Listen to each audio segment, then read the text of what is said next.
Well, aloha, ladies and gentlemen, and welcome to PWT Talks NXT. We're talking NXT for July. Does that sound right? 22nd, 2025. Back here with Nate, although in 2 weeks I will not be here with Nate because I will be in an SUV or one of the other way to the National Card Show in Chicago this year. So if you're in Chicago and you like cards, say hey. We'll NXT with all of four matches on this one. Nate, that's all it was. About 34, 35-ish minutes of wrestling. Your main event, Yoshiki Inamura versus Obafemi versus Josh Briggs for the NXT Championship. Femi wins a match that just really wasn't about him. This match was primarily about the other two guys and their infighting, and they did indeed end up breaking up more or less throughout the course of the match, which was, you got to think maybe this storyline just kind of happened organically because they did a whole storyline where Inamura left his country to go hang with his friend Briggs. And that was like a month ago. And here we are. So Obafemi, your champion in 9:33 in a match where I thought Obafemi had to take way too many visual pinfalls to make it seem that the other guy would have won. If only the third man had broken things up. There was just too much of that. Also, new rule, you got to show me like more than 60% of a championship match on the big screen. This match started at 9 to the hour, and they had a commercial break in it still. Oh, well, Femi's still your champion. I thought, once again, Triple Threat is exactly the place to take it off of him, but this wasn't the time. I really thought this might happen, and they wouldn't put it on a PLE where everybody had to see him lose. They would just have it on a weekly show, and Femi would do a couple of cool things before he, 6-month semi-cool down before he gets to the Royal Rumble and eliminates 23 guys. Nate, that is your main event, and a really, really hardcore prediction. There you go. A hardcore prediction of 23 eliminations. I'm writing that down. Yep. I'm writing that down. You heard it here first.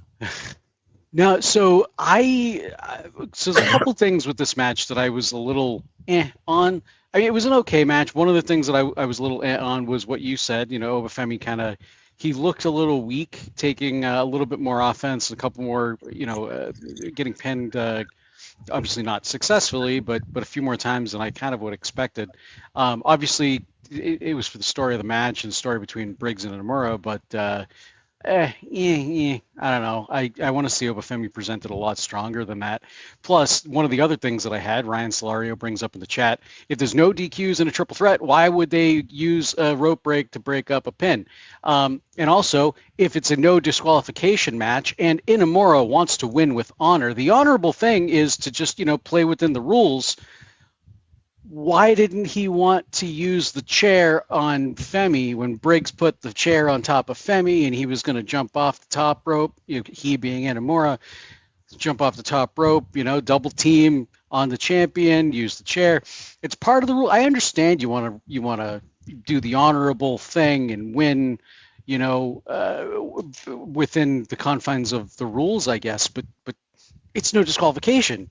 Use what you have at your disposal to become the NXT champion. I don't know. It was like that match. I forget who it was, Bayley and somebody else years back before she turned heel, and she had a kendo stick and she was trying to win this match.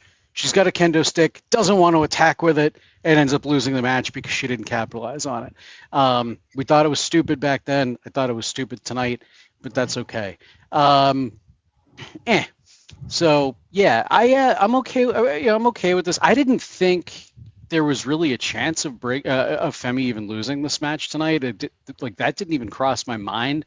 The thought of Josh Briggs as NXT champion It's like thinking about JC Jane as NXT Women's Champion. Oh, it is not. Briggs is pretty good. Yeah, okay, maybe it's not quite that bad, but still, I can't. Hasn't been pushed to that level, but he can really, really work at strong Oh style. no, and he totally can, but I don't think they haven't built him to the point of being champion, or at least a credible champion. And in Amora, where I think it might have been a kind of feel good thing if he won, I don't know how many people would be really, pumped about it. I mean, his like a couple times. The first time he was shown on screen tonight was when he sat down with Javon Evans in the back, and I'm sure we'll talk about that later. But he sat down with Javon Evans in the back, asking for. I think was that the first time? Yeah, it was the first time asking for advice before their match.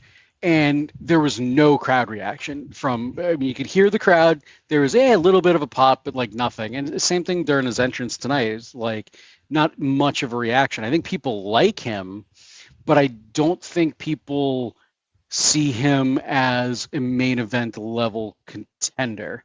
I know I don't. I as much as I really like Yoshiki Inamura, but I I enjoy his match for the NXT Championship against Obafemi, but I don't see him as I don't see him with the belt around his waist. It's just like in my mind's eye, like I don't see that. Um, Whereas, Obafemi, absolutely. So, you know, don't disagree with you though. I mean, if they were going to do it, it wouldn't have been a bad idea to do it on a non-PLE, fewer eyes on it. They kind of gloss over it and kind of move on. But yeah, I don't know where they're necessarily going from here with Obafemi. I like the little glance that him and Trick shared in the back, when he Trick and JC Jane kind of cross paths. So I don't know. Maybe Oba goes back to Trick. Maybe they want to do maybe he kind of do an NXT and TNA winner take all. I don't know. I can't see them doing that with both the men and women's championships, but I don't know. They kind of alluded to that a little bit with that interaction backstage. So, yeah, yeah. Overall, this main event good match. Not sure what they're doing with Obafemi from here, but I'm along for the ride. I got a question here from Ryan Slorio. By the way, Kelly, what was your reaction of it? JC winning Sunday. I remember you predicting Masha. Yeah, I thought that this was where they would maybe do something like that, but I guess they are still building some heat here for this TNA thing by having another one of their championships taken by an NXT heel. Seeing JC Jane, of all people, being the one to hold two championships, I think is a surprise at the very least. I feel, gosh, in retrospect, when I heard it happen, I was like, of course it did. Of course it did. I talked myself out of it because it was JC Jane, and I just don't think that she's worthy enough of that spot that I thought that they'd go that far, but they did. I guess we'll talk about her. Jane and Fatal Influence came out. She once again talked about doing this all by herself, and the other members of Fatal Influence were visibly annoyed, really kind of overacting in the background. Lash Legend, in what a wild getup she was in, and Jada Parker both showed up. Later on, they were trying to decide which girl would face which of them. And Michelle McCool showed up. Gotta justify what you're paying her, whatever.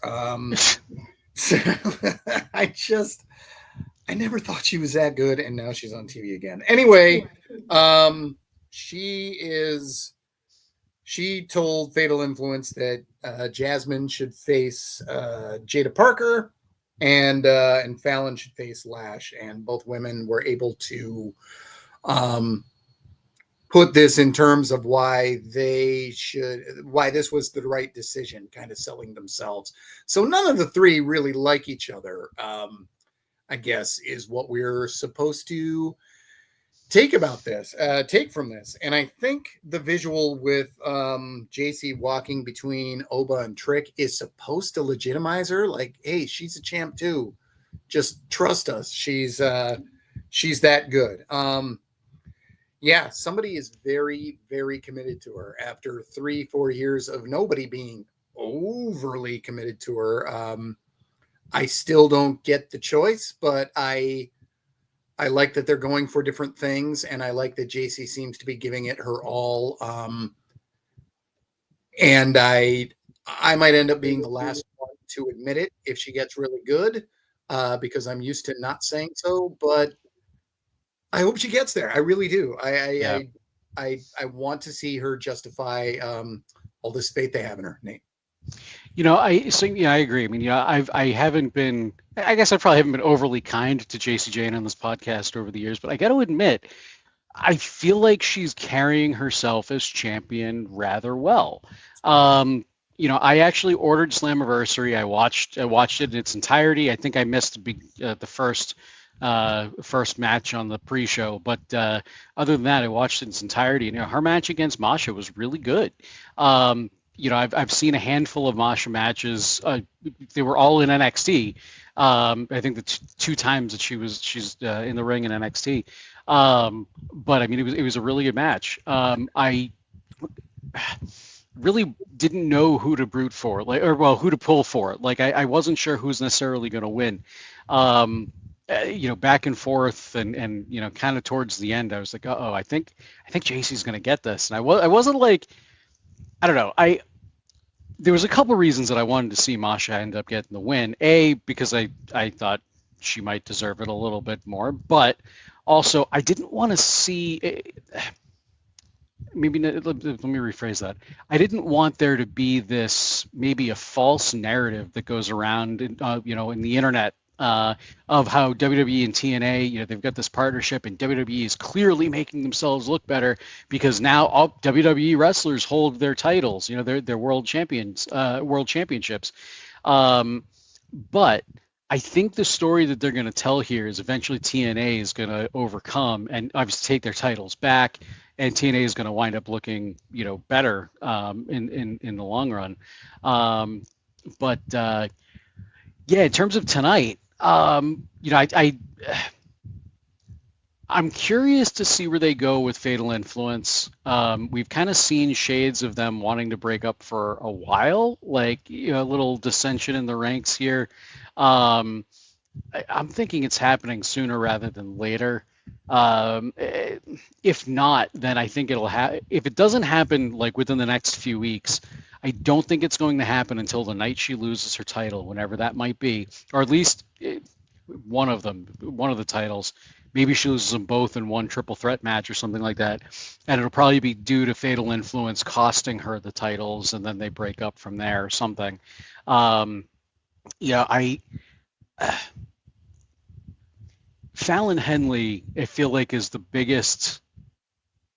I'm going to say casualty, and I feel like that's a little bit of a too much of a strong word for it. But she was the centerpiece of Fatal Influence. She was the one that was getting pushed as North American champion, and now she barely said it. I don't even think she said anything tonight. She just stood there as she did. She spoke in the Michelle McCool scene. She said, okay. Well, I'm the one who has a better chance of beating Lash Legend, so of course that's what we have to do. But otherwise, no, she's strictly a side piece now. Not even looking the part of a superstar as she used to. She's just coming out in more of a basic look as they try to do something more with JC, and I guess they're not trying to distract from JC. I mean, Goodfella mentions JC speaks with conviction and confidence on the mic, has talked through rough crowd reactions. I would guess that's WWE's reason putting her in that position. Just wish I enjoyed her ring work more. And I wish I enjoyed her on the mic more as well. But yes, she's significantly better on the mic than she is in the ring. Although she's so much better at both of those things than when she started, because her first bit of mic work on this show was one of the worst things we ever saw on NXT, and yeah, she is that. Do you have anything else on JC or Fatal Influence before I move on? Now move on. All right, your opener was an 8-person schmaz. Zarya, Sol Ruka, Hank, and Tank versus The Calling. This went 10:53. It was no fun to recap because it was just a mess. It just no flow to this at all. There was not a whole lot of babyface in peril. Apparently, it did happen, but it was during the break, so it didn't really count. And yes, The Calling win this because Dark State shows up again, doesn't get involved in any way. They turn out the lights, and according to WWE logic, when the lights go out, only baby faces are hurt by this. And indeed, Tatum Paxley pinned Zarya here. And Ryan Solorio says Dark State showing up after getting squashed Sunday. LOL. Yes, they lost to Matt Cardona and some and some system. dudes who yes, the system. Yes. Thanks. Not just some dudes. Wasn't gonna remember. Myers and JDC and oh crap, who's the other? Eddie Edwards. Jesus, yeah. he's from my neck of the woods. He's How do I forget that? Yeah. So it was just the old shtick. They showed up and somebody won as a result of them, and the heel won as a result of them, but they didn't do anything. So I don't know why they're trying to make. I don't get the presentation of these guys at all. Like at all. No, me either. Just let Saquon be a single and be a crazy single. That's all I want at this point. Zarya eats the pin to Tatum Paxley at 10:53 when the lights turn out. I don't have a lot of nice things to say about this match because, as Brock Benningfield said, it was indie-rific. Yes, this is the kind of crowd-pleasing spot fest you get at a show that doesn't have to be on TV. But yeah. And Solorio says, according to WWE, Tatum stabbed Zarya in the eye. Okay, well, we didn't see that. And they didn't call that on commentary either, so they must have put that on like social media or something like that. Yeah. So there's an ouchers that they probably should have let us in on. But what is it with this company and wanting to rip out other people's eyes? I just don't get it. I don't know. Every year or two, we revisit this. I don't get it. But yeah, no, I don't have a whole hell of a lot good to say about this match either. I mean, for a lot of the same reasons. I think probably my favorite thing in the match was the fact that Zaruka and Hank and Tank had matching attire. That was kind of cool. Corey made a joke about it. They said when we come back, we'll see who wins, and he says, and we'll see who's going to be next up to face the Monstars, making the old Space Jam reference. Because they had their matching gear and it was jerseys, so why not? Yeah. But no, I mean, I'm with you with Dark State. Like, I've said it before. They really just remind me of Retribution. Retribution came in, stupid names for Retribution aside, the first couple times they came in, they caused anarchy and chaos and, led by Mustafa Ali, we thought maybe there's going to be something here. Right. And I kind of thought the same thing with Dark State. They take 4 guys that are, I didn't even want to say underutilized because I don't even think they were, other than Dion Lennox, I don't even think the other ones were being utilized other than Level Up. But they take these 4 guys, try to turn them into something, try to make stars out of them, which is what this company's supposed to do, right? They come out there, they again cause anarchy and chaos like Retribution did, and then they're losing or they're asking for matches backstage, which you only saw for a couple weeks. We haven't seen that, for a few months now. But they don't win a match when it really matters, like it's Slammiversary. Granted, I think System probably should have won, but that's beside the point.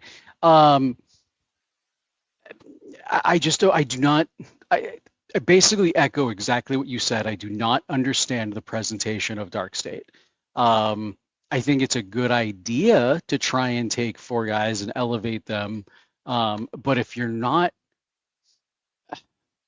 like, I don't know, if one of them isn't at a point to like challenge for the North American title or even for the NXT title, what are they doing? What are they building for? What are they building towards?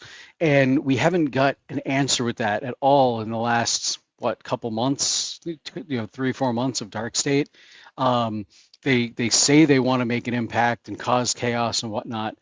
And yeah, every once in a while, they cause an inconvenience like this match, I guess. But they're not firing on all cylinders, I guess. So yeah, I don't know. We'll see. We'll see what happens. But I'm not really sold on Dark State here.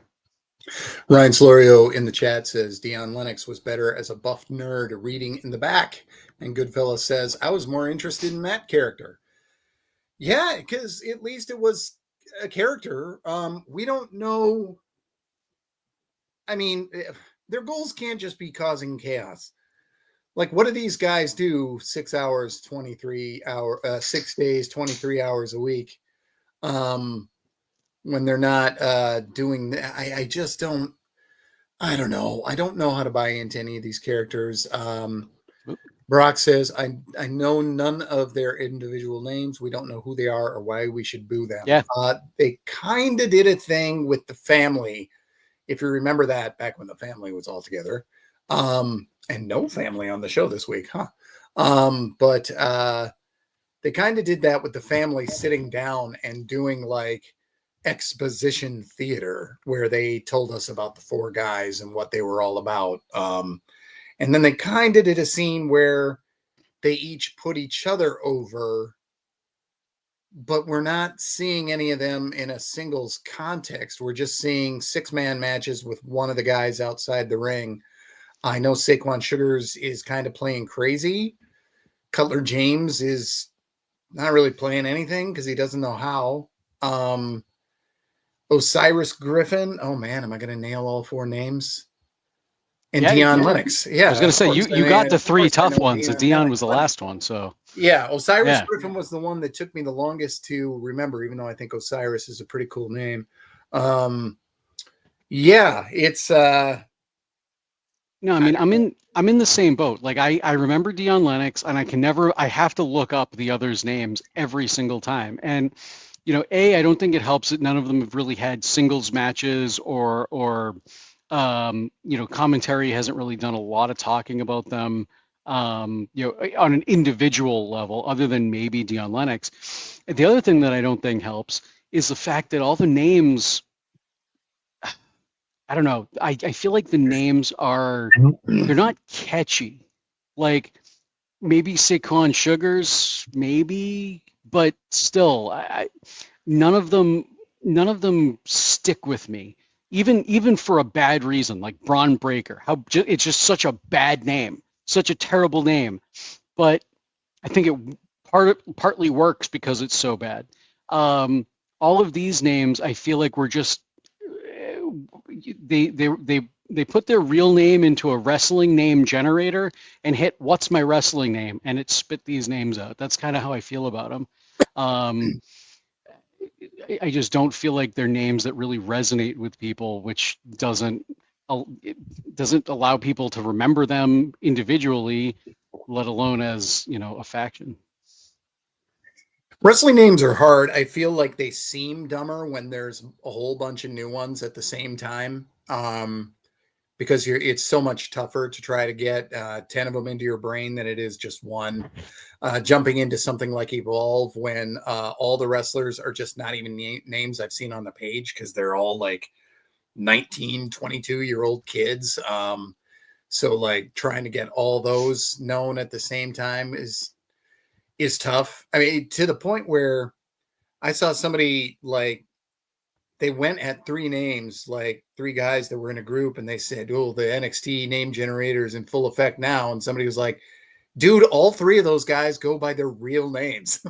And so the guy was just so ready to hate on the naming conventions that didn't even look up to see that these guys were all going by their true government names because they were all part of the ID program and they're wrestling on the indies under the names they are. And if they get to the point where, I mean, Brad Baylor, for one, and Jackson Drake, those guys are both their real names. But if they really get to NXT, if there's a true call up, they'll probably use different names. So there you go. I suppose we should. I don't know. I think Steve Repsher's onto something. We were talking about Braun Breaker. So Ryan said Braun Breaker with 2 Ks, and Steve Repsher's like, there's the problem. There's only 1 K in Dark State. So if we named him Dark K State, maybe we'd be onto something. Yeah, I guess we should talk about one of the non-wrestling segments because those were a bigger deal than most of the wrestling segments here. Let's see. Let's do Trick Williams and The Undertaker. So Trick had a scene with High Rise. Javon says he can't wait to see this. And then Trick Williams had his. This was another funny thing where the show was sold on The Undertaker confronts Trick Williams, but then Trick goes out there alone, not knowing that the Undertaker is going to go out there. And he did call him out, but like, it's funny to me when they sell the show on something that the characters wouldn't know are happening. Like the Undertaker character doesn't know he's going to confront Trick Williams, but that was their main hook of the show. I don't know. Oh, there goes a cat.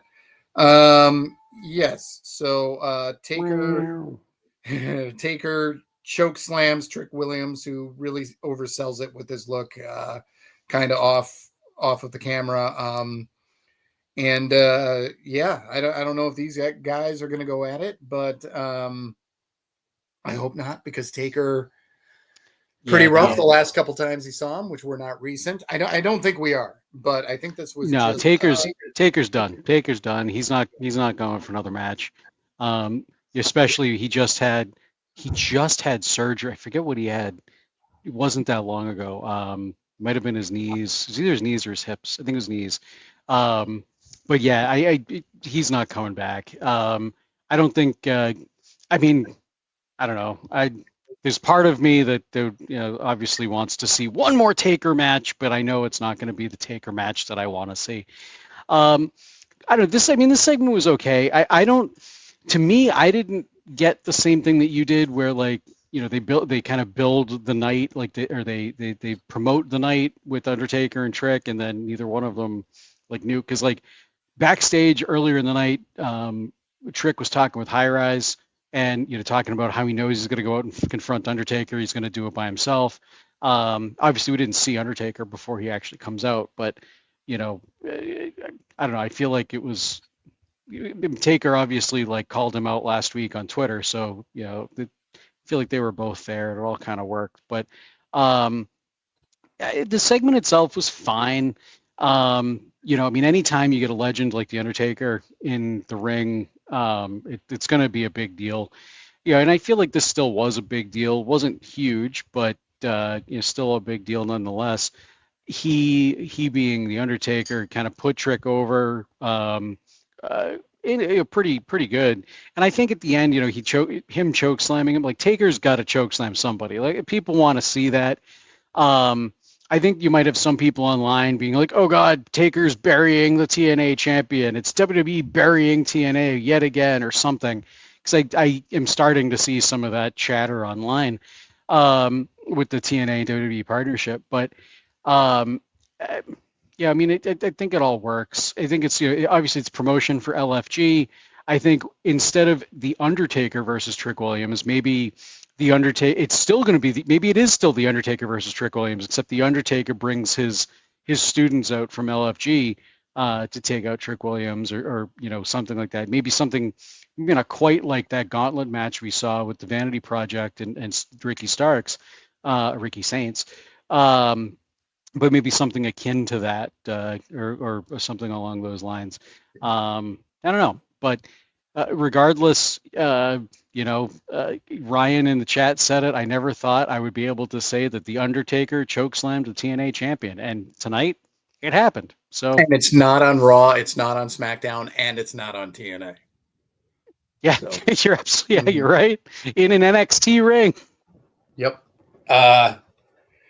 Yeah, and Brock sums up my feelings by saying I did not care for this. Yeah, it just I don't know. I don't need Taker in a long scene or a scene at all on my show at this point. I understand what he brings. I get it.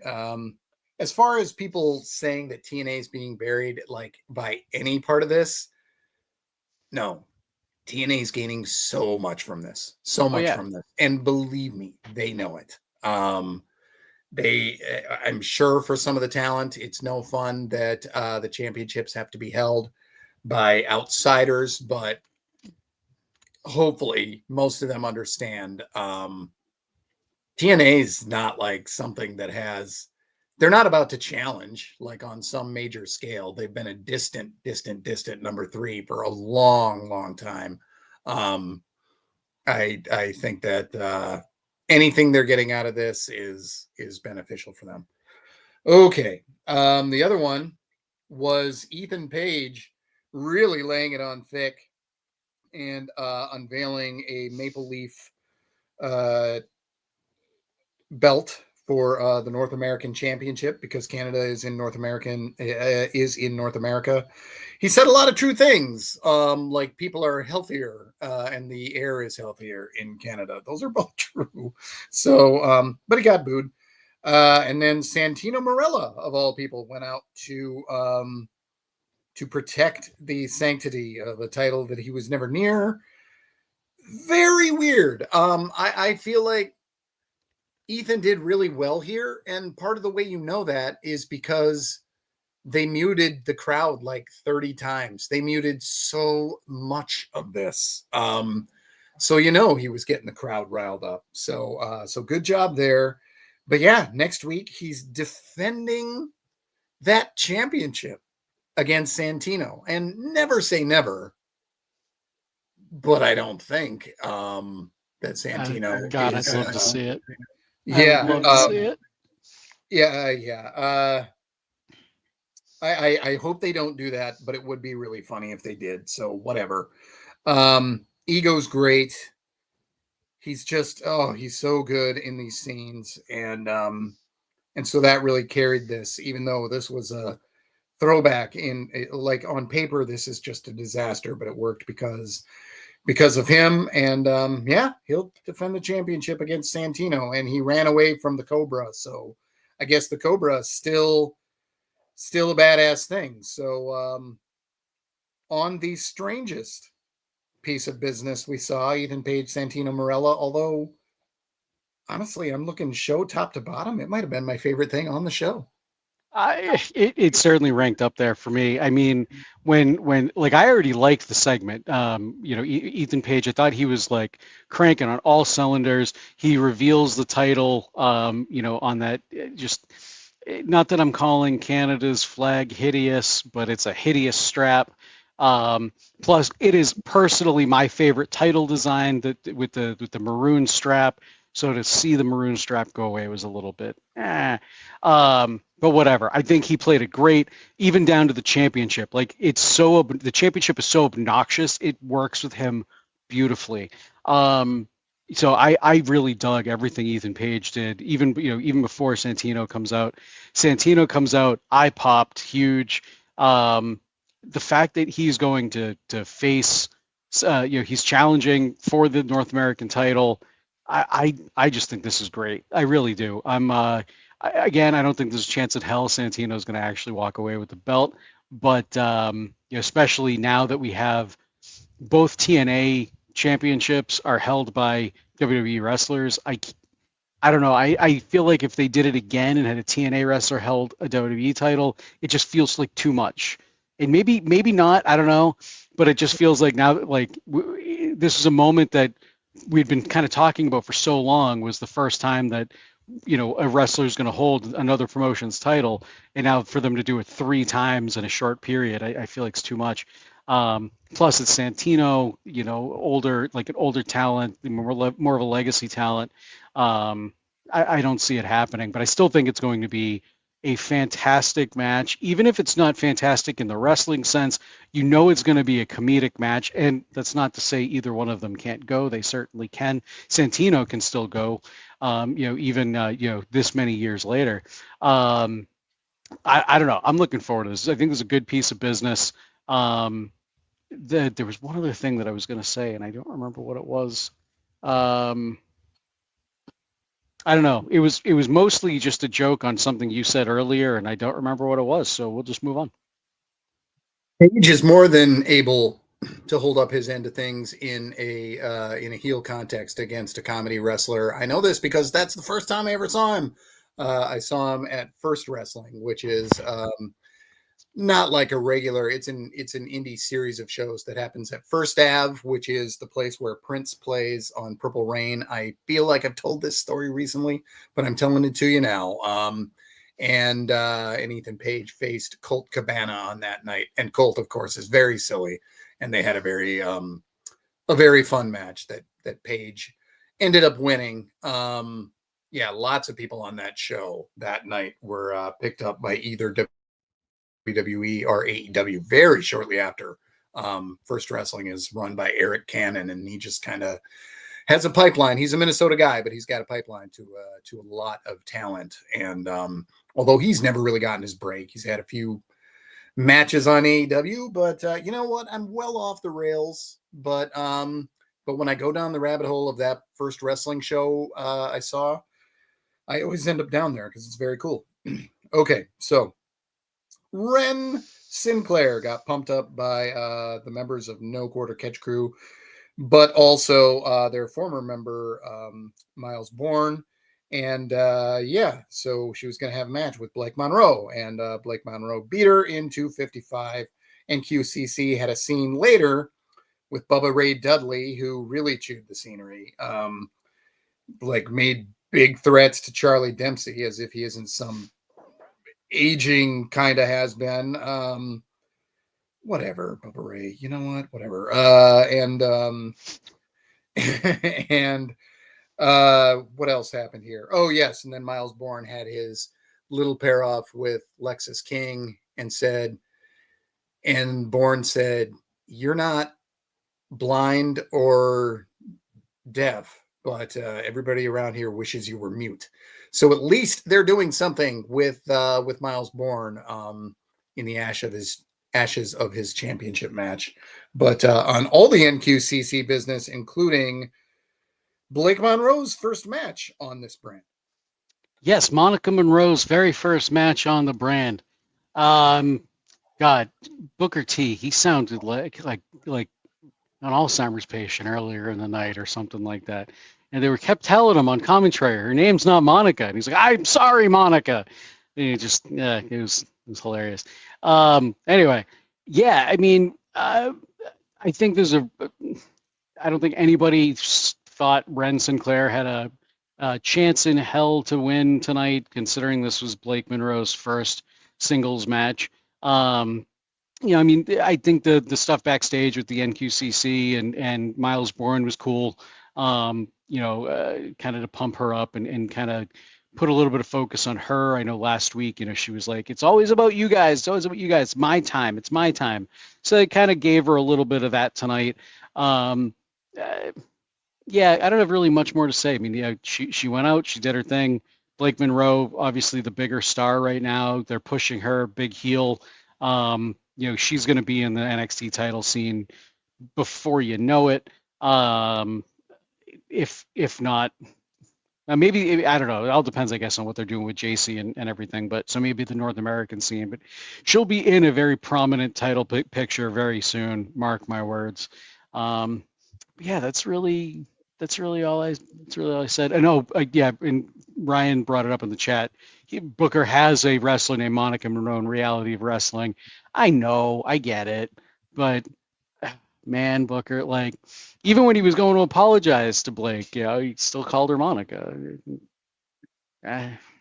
So Jordan Grace was involved in this too. She talked to Ava, tried to get into the building, and said that she'd do whatever it takes to get her hands on Blake Monroe. And of course, she did attack her after the match. That's where she showed up, right? To Blake, yes.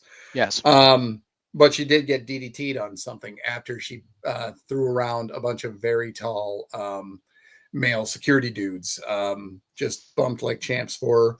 So anything on the Jordan Grace thing, and I guess like in a bigger sense, positive direction that Blake Monroe's going in, because I know that people have been lukewarm on her opening, but I thought tonight was fairly positive. No, I mean I agree. I think I think some people might have been a little bit lukewarm for her coming in because I think a lot of people expected her to be a heel, um, especially kind of coming out of the whole thing with her and Tony Storm in AEW. So I kind of think that people thought she might come in and be a heel, but then obviously there was kind of a little bit of backlash because her entire presentation seemed to just be a ripoff of Sabrina Carpenter, almost shot for shot in one of those video vignettes. I think they're going in a good direction with her. She's kind of playing that glitz glamour Barbie doll type character. I feel like that can get a lot of hate, and I mean hate in a good way, like heat, I guess is a better way to put it. A lot of heat, and I think it'll work for her, especially after turning on Jordan Grace. I don't know about anybody else, but I called it earlier in that night. At was it Evolution or Great American Bash where the turn happened? I don't remember. I watched them Bash both. was where they won the tag team main event as baby faces. Yeah, Turn happened okay. at It was the Evolution. next night. It was the next night. And because as soon as Grace asked Monroe to come out with her, and accompanied her to the ring, I went, oh, Monroe's turning. Monroe's turning tonight, and sure enough, it's exactly what happened. So I think with that direction that she's got, people, she's got some good heat on her to go forward as a heel. Jordan Grace, I think, is doing it as good as she can. Like, obviously, they kicked her out of the building for the night, so she's got to try and get her revenge somehow. Why not? I think it works. Kind of shows how ruthless, I guess, Jordan Grace can be. Powerful she can be and whatnot. So yeah, I'm all for it. I'm all for it. I think it's a good direction for both of them.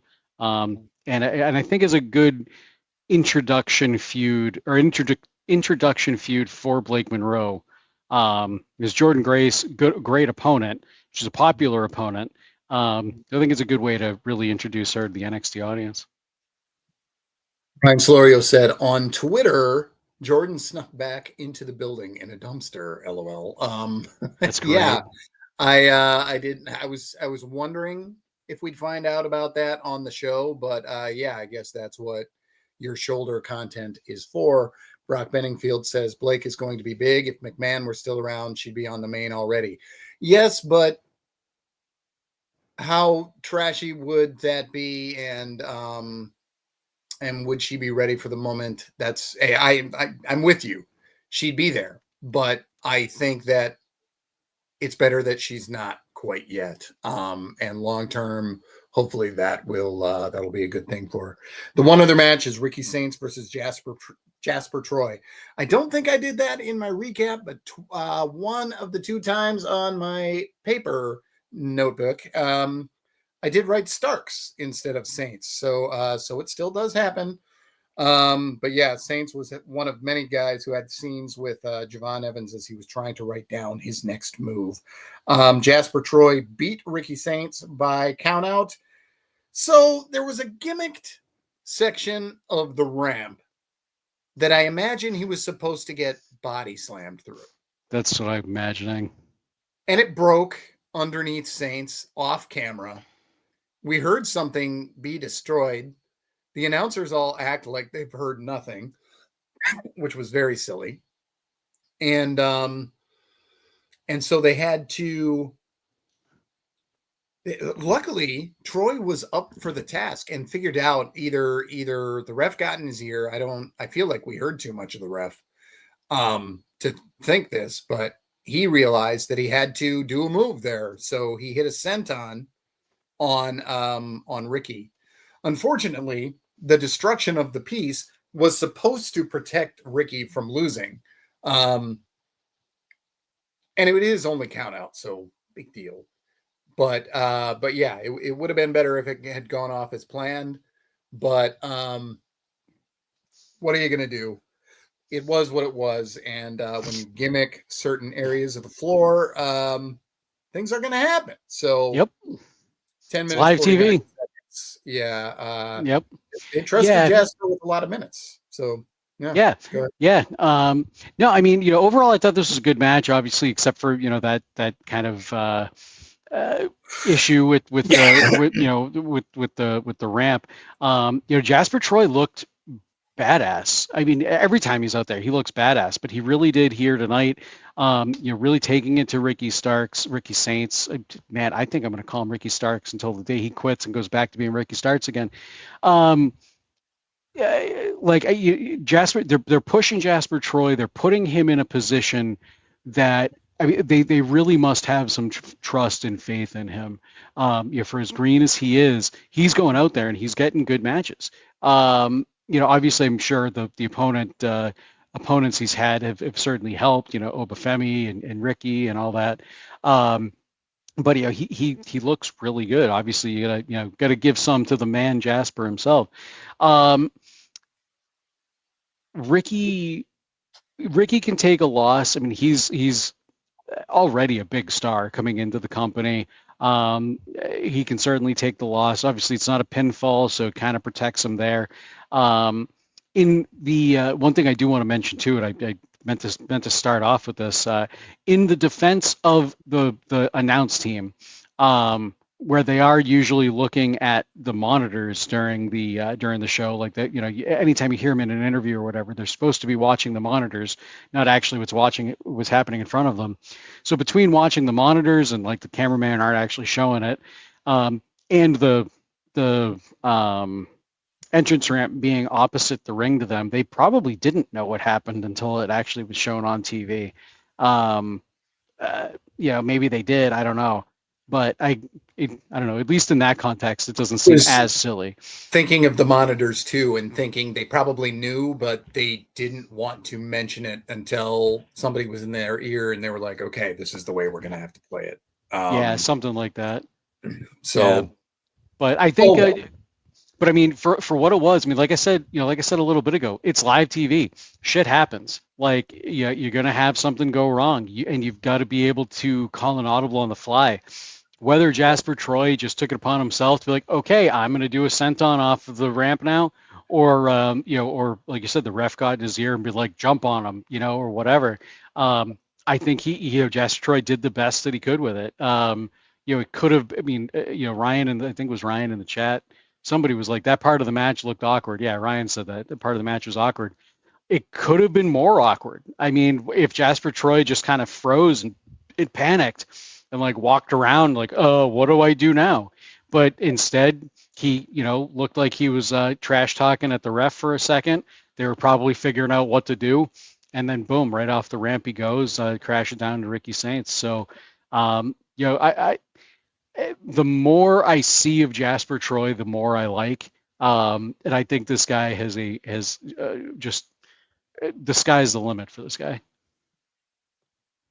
Devon Evans spent all show long trying to figure out what his next move is, and the Taker said, "You go out there and you keep going after the biggest guy in the yard." So there you go. Well, if Not it's sure that why. easy, Yeah, it's that simple. So very silly that we watched him try to figure this out all show long. When the advice was try to be champion. Whatever. So there was that, and then there was Ozzy Osbourne. He died, Nate. Despite years and years of clean living, Ozzy Osbourne dies at 76. Yeah, I'm a as big a Paranoid fan as anyone. And yeah, that was I Yeah. kind of forgot that there was a wrestling connection, but there absolutely was during the Rock and Wrestling days. So anything on? Never thought I'd say this. Anything on Javon Evans and Ozzy Osbourne? Wow. Yeah, I didn't. That's not a sentence I thought I'd hear anybody say. Period. So no, I mean Javon Evans. I think yeah, I like kind of the story. What is he doing next? Like trying to figure out kind of his next move. Bringing the Undertaker in there. I mean, why not? They're kind of bringing out the LFG, coach. They brought them all out tonight. Mickey, not Mickey. That's not Mickey. That's Michelle. Michelle McCool. Taker, Bubba. By the way, definitely getting tickets to Bound for Glory because I want to see the Hardys and the Dudleys one last time, and it's in my neck of the woods, so I'm going. But um, yeah, I think I don't know. I'm curious to see what this means for Javon. I mean, Undertaker tells him go after the biggest guy in the yard. Does that mean he goes back after Jasper Troy? Does he go after Obafemi again? Like, we've already kind of seen him go after the biggest guy in the yard, the biggest guys in the yard. So I don't know. Curious, definitely intrigued. Love Javon, so hoping it leads to something good for him. Yeah, and in terms of Ozzy, it's certainly a shame. I mean, a big fan myself, and yeah, I'm just glad he got that one last performance in front of the, kind of one last goodbye in front of everybody. That was a huge show. Um, it was certainly an emotional show for him, even though he wasn't able to be himself on stage. He had to sit there and whatnot. He still had a stage presence. And yeah, I'm glad he got that experience before um, as Triple H put it on Twitter, he got to go meet Lem in the sky. So there we go. Condolences to the fam. And Brock Benningfield says, no. Oh, yes, that was him, though. Javon has no idea who Ozzy is, probably. Let me slow you down there. So I work at a collectible shop that does do records, and there are 5 of us there that are extremely knowledgeable about music. I would put us up against just about anyone. There are two customers who know music as well as we do, and they're both under 25. They are out there, and they'll be into every kind of music. So I don't know. He maybe doesn't, but I wouldn't be surprised if he knew him. There is a generation, of course, of people who know him, not because of Black Sabbath, but because of the Osbournes. So there's that too. Sharon. A lot of yeah, good stuff. Stuff anyway. But yes. That, I believe, is our show. I'm Kelly Wells, and you can find me on Blue Sky at Other Kelly Wells. And yeah, I think I'll fizzle out there. Nate? Nate Lindberg. Check the things I do out at natelindberg.com. Cheers. We'll see you in 7.